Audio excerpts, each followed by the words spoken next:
Welcome to another episode of the Bluddheart podcast. I hope everyone's had a great week thus far. A lot of us have been really patient, waiting for Diablo news. And this week was a banger. We got the patch notes and we got the Diablo 4 blog today, which we're going to deep dive into here. It's just me today, no Rekka. We are working on her audio issues. So maybe we could get that taken care of as soon as possible. But until then, you'll have me, and we're going to go through everything together here on stream. If you're watching the video version of the podcast, hello, everybody at home. Or if you're listening to this on Spotify, so yeah, we're on Spotify, Stitcher, Apple Music, pretty much everywhere, all the major podcast platforms. Let me expand this here. Diablo 4 quarterly blog. So I did a video today with my first impressions on the channel for YouTube. So if you want to watch that, I'm going to go through every detail on that video.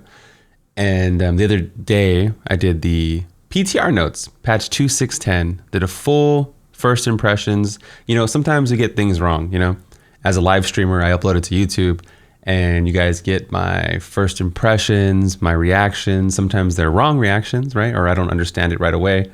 And then I double back and change my opinion on certain things.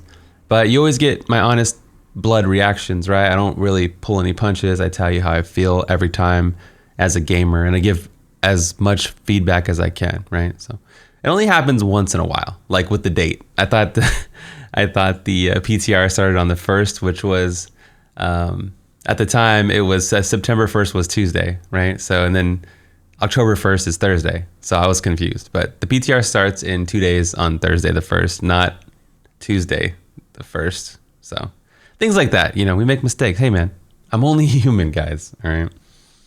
Let's jump into the blog. So I talked about this all day on stream, so it's fresh in my mind, right? We kind of had a deep dive on stream. One thing in particular was Ancestral and Demonic Power, okay? If you guys don't remember, you needed a certain amount of Ancestral, Demonic, or Angelic Power to achieve a certain buff. And it was almost like a set is how I would interpret it. And let me bring it up here for anybody that might have missed it. There was a big post. This was like last year, like a month after BlizzCon.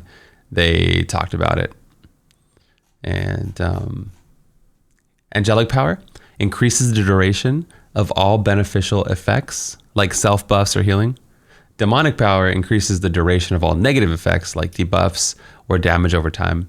Ancestral Power increases the chance of on-hit effects, which is really fun. On-hit effects are like, Thunder Fury procs and things like that. So in general, it's pretty cool to have these effects, but having it on gear really makes us link things together. As you can see the picture here, like you require a certain power, and I thought it was really cumbersome, and I like the system, but I wish it was on a different thing. Like I wish it had its own Ankh or separate thing from our gear that we could do. So that was one of our suggestions, was to, hey, make this an endgame mechanic and put that on a separate thing, and then we can balance it that way outside of our gear. My suggestion was kind of like trials in PoE, where you go do a trial and then you get like an enchant for it. Like you go do a demonic trial or an angelic trial or an ancestral trial, and then you can enchant your gear with that type of power.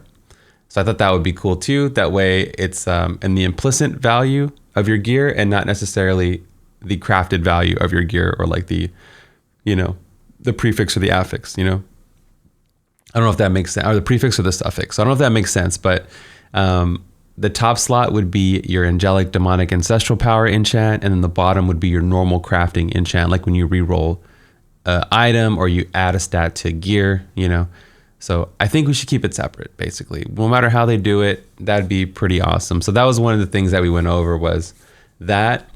The reason why we're even talking about it is the devs on the blog post said, we realized that the power just isn't cool enough for the current version of the pitch.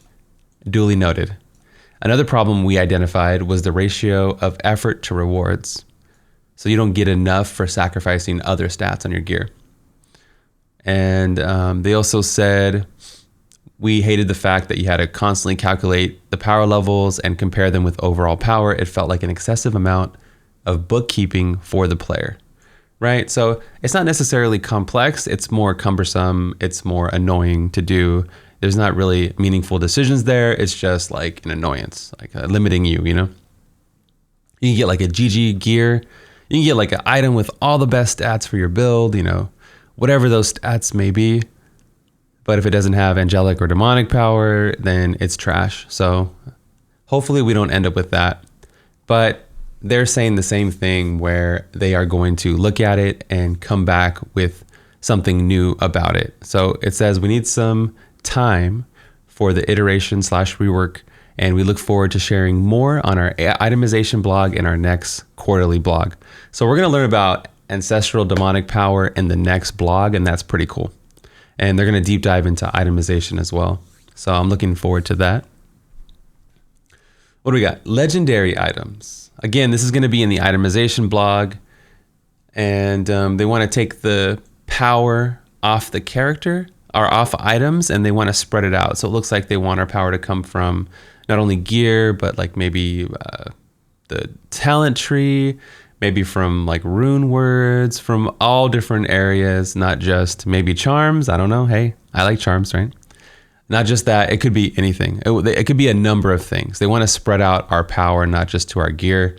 I think they're saying like, you know, it's worded wrong in my opinion, but they're basically saying like, we don't want big multipliers. That's the way that I think they're trying to say. Because there's a lot more power in Diablo, not just your gear. You have stupid Paragon that's uncapped. You have 150 legendary gems that are like a 150 trapped, a 150 stricken, right? It slaps so hard. You know, the cube adds so much power to your character, and all these seasonal themes with all these powers. Like even in Diablo, all of our damage does not just come from our character, our gear, right? It comes from a lot of other areas as well. So I think they want it very much spread out, and they don't want big multipliers. I think that's what they're saying, but let me know in the comments what you think this is trying to say.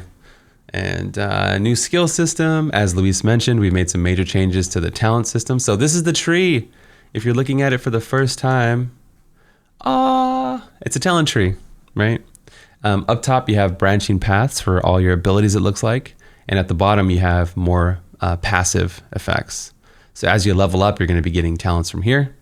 It's basically a picture of a demonic tree. If you're listening to the audio version of the podcast, it's beautiful.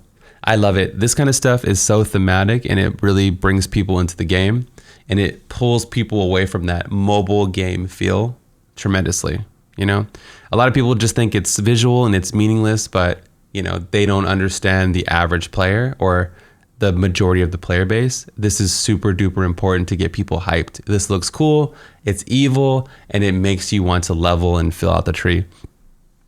They also said the tree is only going to be about 30% of, you're only going to be able to filter 30 to 40% of the passives and talents here. So you have to make meaningful decisions along your build path, which is really cool. I like that there's meaningful decisions, and you level along, and you get to pick your skills and abilities, and it feels like your character, like there's a Hydra branching path here, but down in another branch there might be something that buffs fire skills to pair with Hydra, and then underneath the tree there's like fire specific abilities or other, you know, intelligence boosts and things like that. I think it's cool. I think the old system, you would level and get everything. Now you have to make a decision on what you get. So they did put all the abilities onto the tree, but there's 124 things on this talent tree. The old talent tree only had like 25. We counted on stream. That's a huge difference and a much better progression path. I would like to see close to 200, right? The reason why I'd like to see close to 200 is more options, right? We want more builds, more options, more variety. You know, try to keep the choices impactful and meaningful along the way. But there's 5 classes in D4, right? 200 things to click on times 5 classes is 1,000 total talents. So each class is going to have their own specific talent tree, like Druid, Barb, Sorceress. So 200 talents times the 5 classes that we're getting at launch is 1,000 points.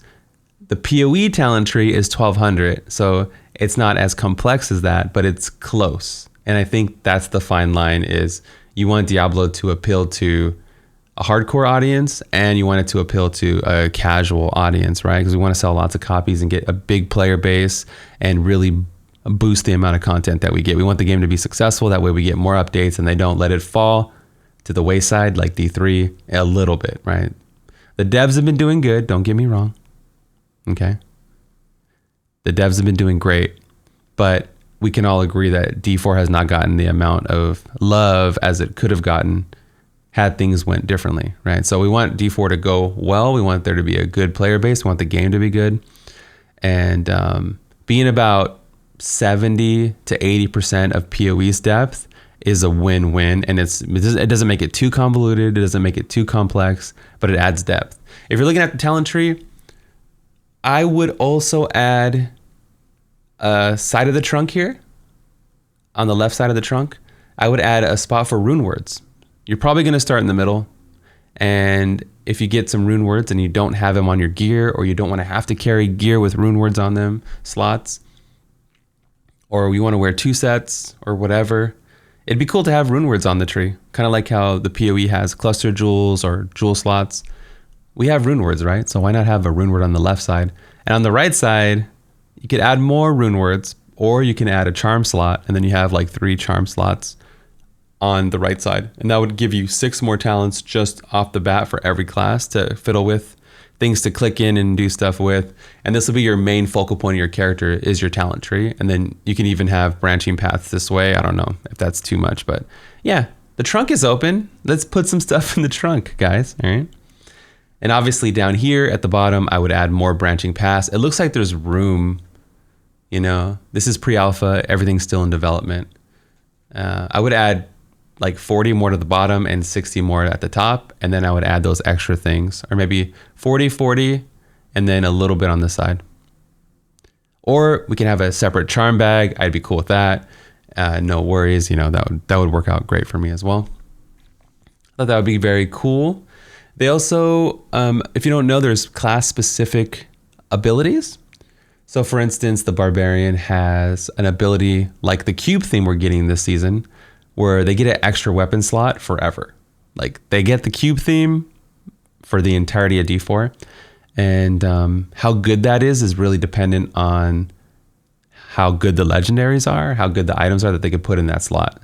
So inherently out the gate, Barb will always have an extra legendary. And it's very thematic to the class, right? Because you have like, you know, Barbs are all about weapons and slashing and bashing. And it makes sense, you know, thematically. Wizards are sorceresses, right? They're sorks now. Sorceress is all about spells. You could say they're all about casting their elements and spells. So they gave them a class ability where they can augment their specific spells. And I'm going to bring it up here on stream. So they can enchant their own spells to have a different effect. So when crackling energy would form, ball lightning will now form instead. That's one type of augment that they could do. So let's extrapolate on this augment. When crackling energy would form, a ball of lightning is formed instead. So there's this spell where you throw out a lightning and there's a little crackling around the ball. So now you're going to throw out one ball and all the crackling are going to turn into more balls, right? There's also a talent on the new tree that says whenever you do lightning damage, you have a 3% chance to form cracklings. So now whenever you're using any lightning spell, you're going to be throwing out the balls of lightning instead. It's almost like having frozen orbs shoot out from frozen spells, to put it in perspective. So you can see how they're making meaningful choices with the skills, and you can pair it with different things. You can mix and match it based on your build. So that's a really good example of how you can enchant your abilities. Kind of a bad example they showed was the second one, that you can make your meteor a passive skill and it just triggers like bombardment, right? It just kind of triggers on its own like a bombardment ability and you can't cast it, anything like that. So Yeah, we're gonna have to see how it works because it locks the spell and it seems to make it not castable, which is weird. That you should be able to cast it. But we can work out the details about that later. But overall, the system that sorceresses can augment their own abilities further to create a build that really suits what your playstyle, what you're looking to do, is cool. And I think it's a step in the right direction. The Barb one is solid. The Sorceress is solid. They didn't talk about the Druid one. That's coming in the future. It says we're also exploring Druid-specific mechanics, and we'll have more on that in the future. I would suggest, and we talked about it on stream, was Druids are about their shape-shifting forms. They're also about like the spirits and nature, right?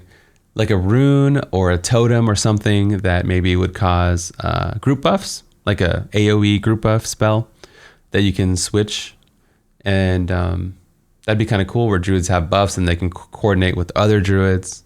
Or maybe you have to be in town or there's a cooldown for it, or there's a gold cost associated with it, but you can switch into like a feral spec. So like Druids are all about their forms, right? So you can specifically spec into werebear or werewolf, right? And then you hit harder, or you're more tankier, or you generate more resource or more gold or whatever it is, right? You do something and that's your spec, right? And you can be like, oh, so if you have, to back up a second, so if you have 3 Druids all next to each other, one could be like an element main, one could be a bear Druid, and one could be like a werewolf Druid, for instance, right? So you have, not all Druids are alike, right? So not only do you have the talent tree to differentiate you, you have your class-specific specialization also, which is kind of like a mini ascendancy in a way. But I'm open to more suggestions. Again, in the YouTube channel, let us know. Blizzard definitely checks out our content, so adding stuff in the description and telling me on stream just helps make the game better. It's really cool. So end game progression, we got baited hard. There was a tab here for end game. You click on it and it says we've been hard at work at our end game, but it won't be in the next blog or this blog. So okay, so no end game in this blog, no end game in next blog. But my theory is we're going to get it at BlizzCon. BlizzCon, if you don't know, is going to be online only. And it's going to be at the end of February next year. So it's going to be an online exclusive BlizzCon. And I'm assuming they're going to talk about D4. It's going to be a huge game for them. They're probably going to sell 50 million copies, make billions of dollars from it. It looks amazing, plays amazing. So one thing they did say, which is a tall order, I must say. Okay, I'm going to read it to you exactly how they said it. We believe that the endgame progression system is where the difficult to master component will come in. Okay, so they're basically saying it's going to be difficult in the endgame and should meet the expectations of the most hardcore Diablo players out there. So that's like the 5,000 Paragon grinders, the people that push and get rank 1, right? To meet the expectations of the most hardcore players out there. Damn. So they're basically saying, we got the heat, right? We got the fire, and we're going to unveil this at some point in the future. I'm thinking BlizzCon. And we'll see. We'll see you all in our next quarterly update as we dive deeper into some itemization changes that we have coming. Thanks again, David Kim. So, wow. A lot to unpack just from that little post. This is probably the lightest blog we've gotten, but definitely my favorite because we're getting actual end game content. Like, what's the sorceress going to use for gameplay? What's the talent trees look like? What's the end game stuff? Even though I didn't tell us anything, it's all basically for blood, right? It's the other blogs are cool, but they focus more on the first 40 hours. This is more like the first 4,000 hours where you're going to be playing, you're the majority of your time in Diablo after the leveling experience is endgame. You're only going to level one time, right? Or whatever. And then everything else is endgame forever. Like every season, you're just going to level, get through it, and then focus on the endgame. It's not going to be the same. What's going to be different and keep you coming back is a plethora of builds, endgame mechanics, drops, things to do, right? That kind of stuff. So this was a great blog for me I really enjoyed it. I literally just talked about it all day on stream. Didn't even do anything else but theorycraft and get everybody's feedback. And, you know, it allows me to put my words together a little bit more coherent, you know, because initially you got the blood flow, you're excited, you're reading the blog post, you're reacting. And so I had some time to reflect on everything. And I still basically feel the same way about everything, but I'm pretty happy. Yeah, pretty happy overall. So that'll wrap up the D4 portion. Let's jump into some Diablo 3 patch notes. Yes. Not only did we get the quarterly blog, we got our patch PTR 2610 preview. A lot of people ask me when I think the season will start. You might be wondering that too. Well, if you look at the history, we typically get the season start 1 month after the PTR launches. The PTR is going to launch on the 1st of October, which means the season will probably start November 6th. November 6th, okay? I wish they would extend it to the 13th, but because I want to play Shadowlands longer. But if it does launch on the 6th, then when I switch over for a few days to play Cyberpunk, I won't feel as bad, maybe, right? I think Cyberpunk is November, I always forget, 18th. So yeah, I'll probably be switching over at least just for until we play through the campaign of Cyberpunk, or maybe do like an hour a day or 2 hours a day of Cyberpunk during the season. So that'll be fun. So it's like more time with Shadowlands, more time with Shadowpunk, with Cyberpunk. We're kind of sandwiched in the middle there. But that's when I think the season will be. All right, let's scroll down and skim through some of the things. There's going to be a PTR. Phase 1, we're going to get the items and set changes. Phase 2, we're going to get the seasonal theme. But Blood, but Blood, what is the seasonal theme, man? What is that? Do I want it? Is it good? Is it bad? The seasonal theme is Shadow Clone Jitsu. They've been watching a lot of Naruto, I think. So when you pop a pylon, you get a clone of your class, not necessarily your character. So in this Witch Doctor variation that they're showing here on right here, you have a chance to get 3 sets of abilities. They all have Prononado, for instance. So they'll all go through and cast all the abilities, it looks like. Some of them have crowd control, which is really bad for a lot of builds. You can put mobs on DR. If you're in a group, the Z-Barb's going to get pissed off because he can't chain them, right? So I'm assuming they're going to change this because this is super bad to have crowd control. The Necromancer had Land of the Dead and so forth. It can be super bad for groups, but we don't know how hard these bad boys hit, so they could be popping off. Popping off. So we'll see.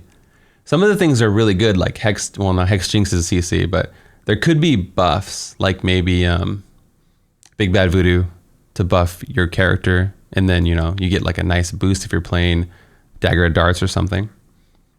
I know, I think all the build variations should have a buff. Like Barbs have a lot of shouts, Monks have Inner Sanctuary or healing, you know. I think all the characters should buff you, and then 2 out of 3 of them should be really strong, and then the third one should be not as strong. I think RNG is important. I know you don't want to hear that, but RNG is important to keep things fresh and exciting.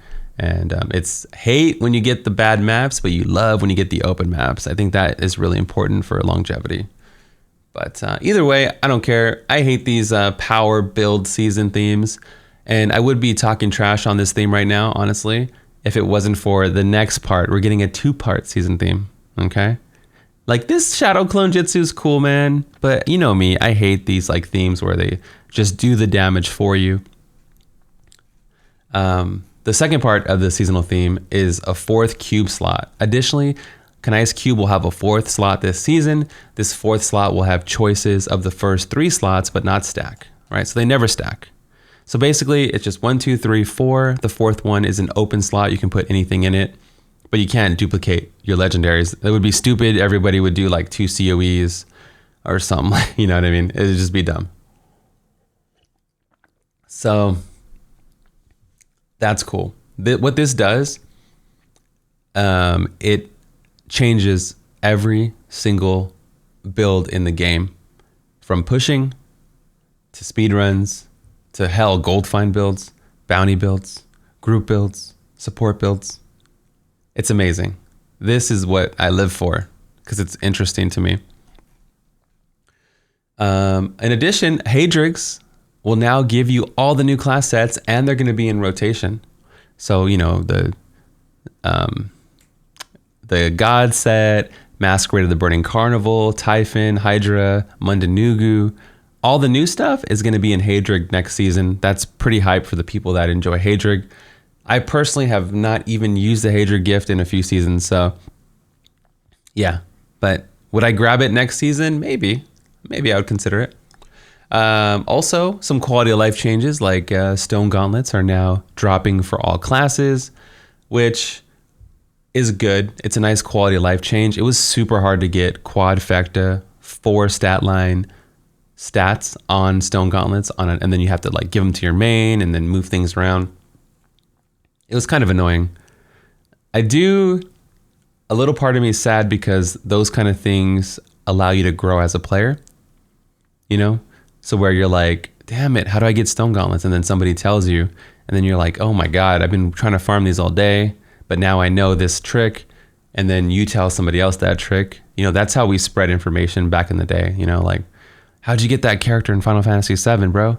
Oh, I did the thing. Oh, okay, I'm gonna go do the thing, you know? And I think things like that make the game unique and kind of build towards your mastery of the game.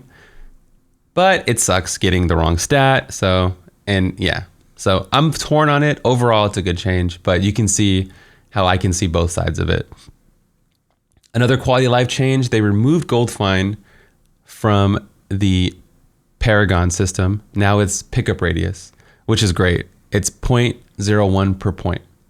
So now you have more pickup radius. It improves your efficiency, speed farming, because now you can have a bigger pickup range.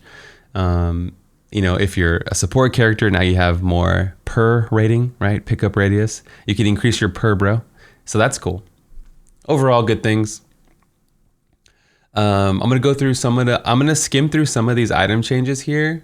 I'm probably going to read them all, let's be honest. Okay, so there's a new item, Marrow Guards. They're confirmed Necromancer Bracer. So cheers, Necromancers. You get new bracers. Very awesome. You deal up to 500% increased damage with Bone Spear. So the new Necro build you get for Hydrig is also going to be badass. It's a really good speed farmer, bounty build, and now it should be a badass push build. Ivory Tower. This is like a nerf, I think. I think they're going to cap the amount of blocks you can do. It says up to a maximum of 2.5 times damage. I thought this was a buff when I first read it, but I'm pretty sure this is a nerf. But previously, you can pull the whole zone with Holy Shotgun, and there was no cap. You just be like, brrr. I have some clips where it's just firing like crazy. I think this is a nerf, not a buff. So we're going to have to test this on the PTR. Edge Sigil, they removed the buff to Edge Sigil. It doesn't buff everything anymore. Now it just buffs Energy Twister, and there's a lot of buffs toward Energy Twister. Energy Twister should be one of the strongest builds in the game next season. Fragment of Destiny, now it buffs Hydra. So they took a Hydra buff away with Edge Sigil and made it a more active build. So now you're going to play Hydra with Spectral Blade. You're going to go in there, or with signature spells, which is generators, right? So now you're going to go in with the generator. You're going to slap, slap, slap, and then you're going to cast your Hydras and slap, slap, slap. And then that's how you're going to play it. A little bit more active, no more channeling Hydra. To double back to Edge Sigil, it's really sad. It kills freaking Meteor builds. You know, the build what we developed on stream? My precious Meteor Shower build gets obliterated because no Edge Sigil. One change I would make is to Orb of Infinite Depth. If you guys don't know, off the top of my head, Orb of Infinite Depth increases your damage and survivability every time you hit with Explosive Blast. I would add every time you hit with Explosive Blast or Meteor, you increase your damage and damage reduction. And then maybe buff it a little bit, right? So just to make Meteor Shower is really popular, you know, and to not let it fall by the wayside or whatever. Also, Valthex Rebuke buffs Energy Twister. That's, Winter's Flurry. Okay, this is weird because it buffs Hydras also. Since we lost Edge Sigil, I guess Blizzard wanted to give us a Hydra offhand. Or maybe I don't understand it, Enemies killed by cold damage have a chance to release Frost Nova. Okay. That's always been that way. And your Hydra deals 150% increased damage to enemies in a blizzard. Like, wait, what? So it's a Frost Nova offhand, and then your Hydra does damage to enemies in a blizzard. So it has 3 spells on one item. I think it has Identity Crisis, What I would do, okay, is enemies killed by cold damage have a chance to release Frost Nova, and Frost Nova is increased by 10,000% damage, and your Hydras deal 150% increased damage. I don't know why Blizzard's on there. And that's just another thing. We have to cast our Spectral Blade. We have to cast, Teleport. You have to cast your Hydras 2 times.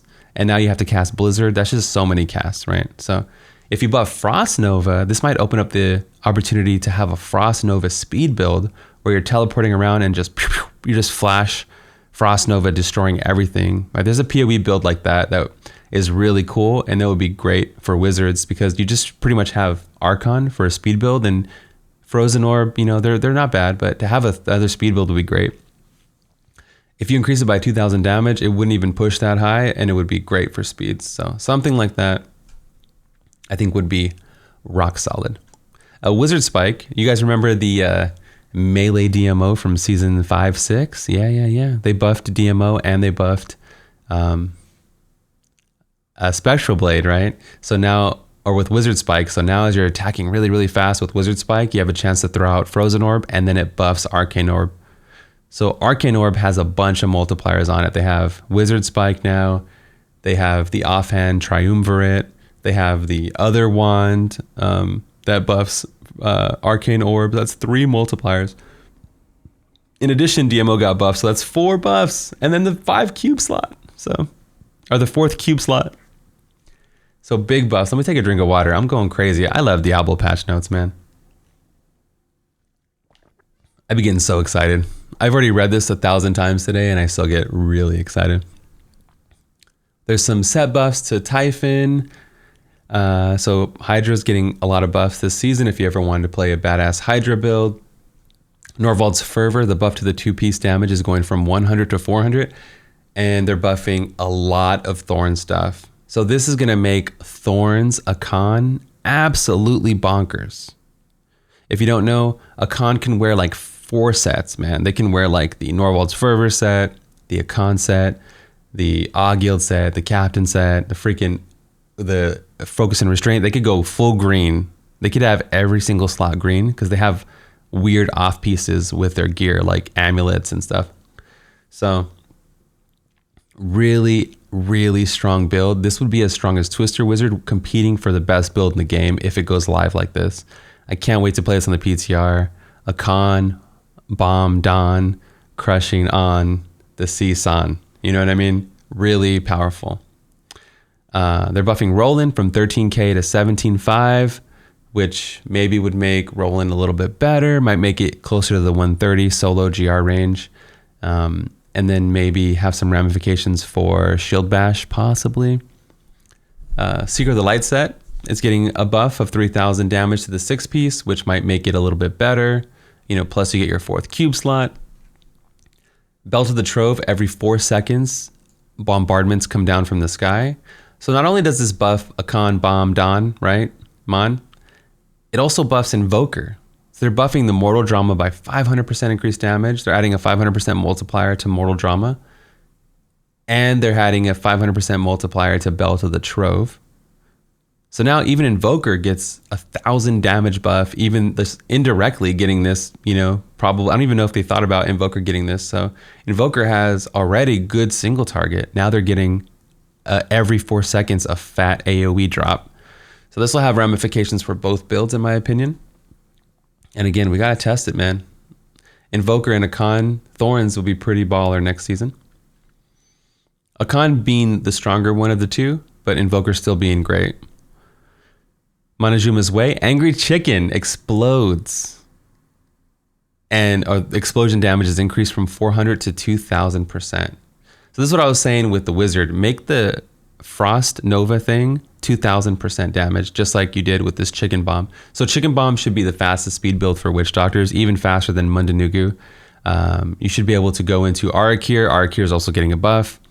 If you don't know, Arakir buffs Hex damage. Angry Chicken is a Hex spell, so you go into Angry Chicken. I made this build 4 years ago, actually. You go into Angry Chicken, you pop out, you blow up, you kill everything. You know, with Ingeom or with Graven Justice, your cooldowns instantly back up. You go back into Chicken, go around the map, blow things up, and just repeat. It's really cool. Type in Bloodshed, Chicken Bomb build, right? It'll show up. It's a build from like 2016. You're probably you can also play that with Helltooth if you want. Scrimshaw. Scrimshaw is getting a buff. If you don't know what Scrimshaw does, it reduces the mana cost. It got buffed up to Zombie Charger by 75%. It's Zombie Bears. Okay, it's Zombie Bears, right? Zombie Bears might be back. You're gonna be playing Helltooth with Scrimshaw, and you're gonna be playing Zombie Bears again. This for sure is gonna be one of my off-meta builds for Doc. It's pretty cool, man. And I'll probably be farming with the chicken, and then I'll be using the bear for pushing. I'm thinking that's how it will go for one of my characters for sure.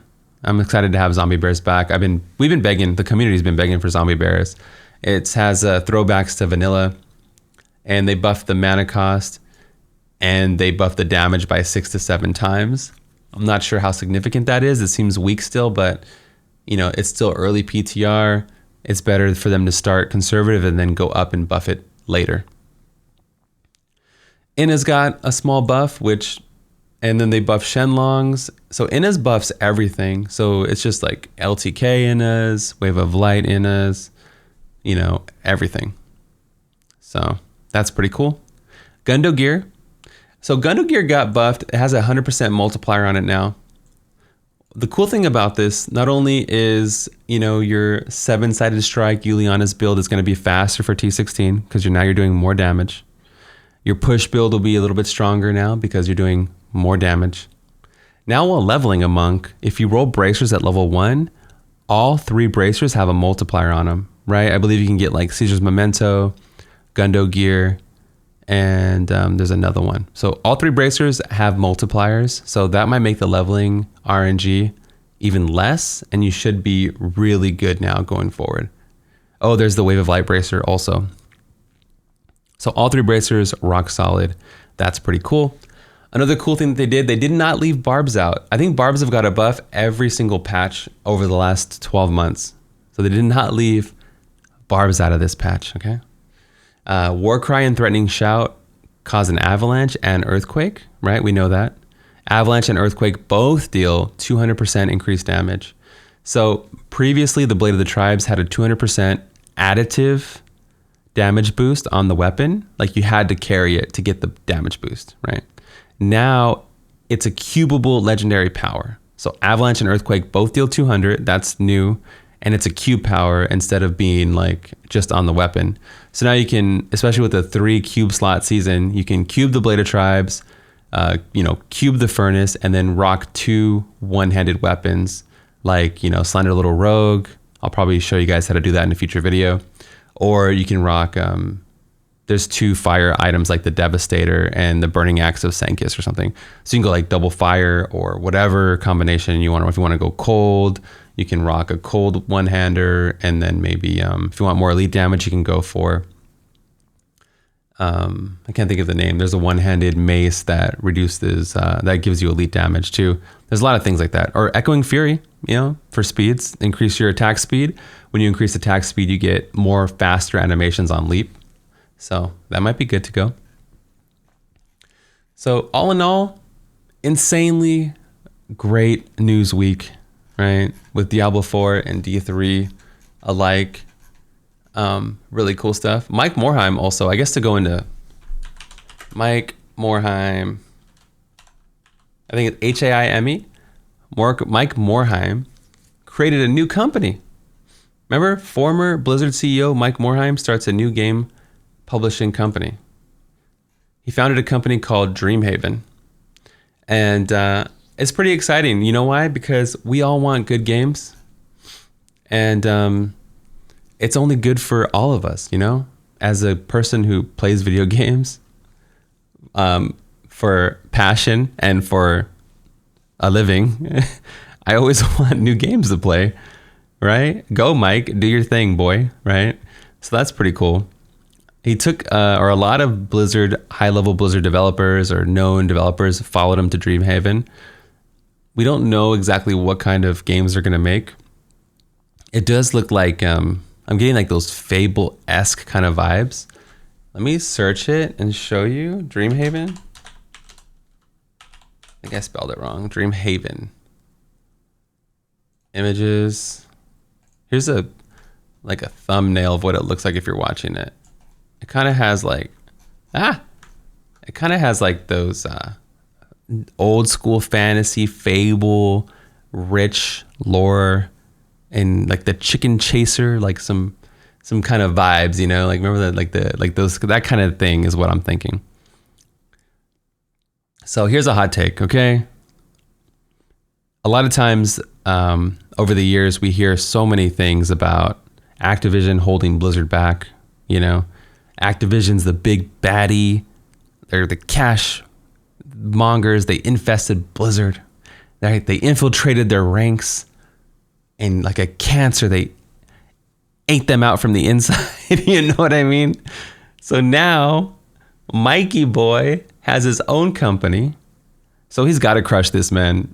This first game that they put out, I don't even care about the second. The first game has to be a banger. I don't know what game they're going to make. I don't know how long it's going to take. But you have to make a good game. You can't be like, I'm leaving to do my own thing, and then you don't do well, right? I just think it might tarnish his legacy a little bit. He's still going to be legendary. We like him, right? But, hey, man, you're on the hot seat now, dude. You can't be like, you know, I was only getting held back because of XYZ. Now that XYZ is gone, you got to make a good game. You know, they probably don't have the budget that Blizzard has.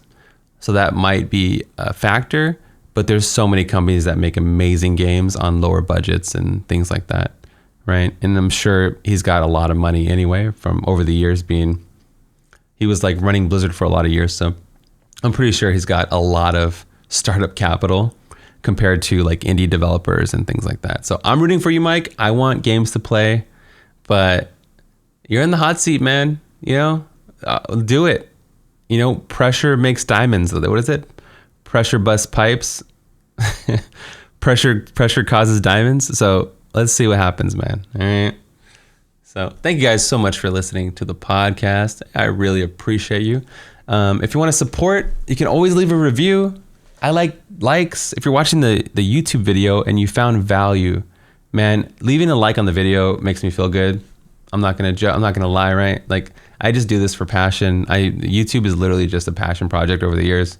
You see me uploading like random videos all the time. Like, I just like doing it for fun. But I do appreciate the support. If you want to support, you can go to patreon.com/bloodshed. I have a lot of tiers there. I have like a stock tier also. My second channel is kind of like a stock channel, but I don't know if I want to continue it. Again, I have so much like things I want to make so much content. I'm always all over the place. But one thing is for certain, I'm always going to make Diablo content. It's just my favorite game, my favorite franchise of all time. It speaks to my heart, you know. But I always want to do things like I want to stream other games and play Cyberpunk and, you know, Shadowlands and all kinds of stuff. Big support from all the patrons. You can always go in Discord. I love to hear from you guys in Discord. I'll try to put a link in the description of the video, but if you go into my stream, twitch.tv/bloodshed, and you type !Discord, the link will pop up.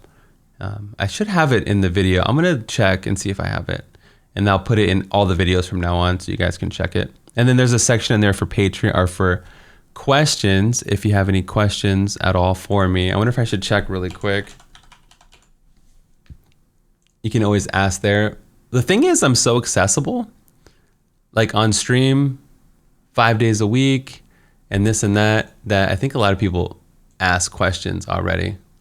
Okay, here we go. We got a question from Raydrick. What do you think of the end game system for D4? You haven't talked about it at length from what was revealed at the last BlizzCon. They haven't told us anything about the end game. I want uber bosses. I want like mythic dungeons to go up to like at least level 20 and then feel good when I do a level 20. Like it's hard to do like the top level mythic dungeons, you know? And I want to feel good about that. You know, I want it to be challenging. So another question from Trail Runner. Oh, he goes, and what hopes do you have for affixes yet to be revealed? I want all kinds of affixes, man. Like spell radius, spell dot damage, spells leave a trail on the ground, spell split, like all the different ways you can augment an ability. You know, a life leech spell, a fire frost bolt, maybe a mix of spells, a lightning poison. I don't know, man. I would sit there and think of all kinds of ways we can augment abilities and do that to spells and just try to make it as interesting and fun and add so many play styles as possible. Trail Runner says, yo, Blood. What's up, man? What do you think of the new World of Warcraft movie? Ooh, I would watch the hell out of it. I watched the first one. I'd watch the second one. I'm the kind of guy that is locked in. I'm gonna watch whatever content they put out, like for Diablo movie or WoW movie. But I didn't really like the first movie, to be honest. But I'd watch another one because WoW's my second favorite game of all time. So,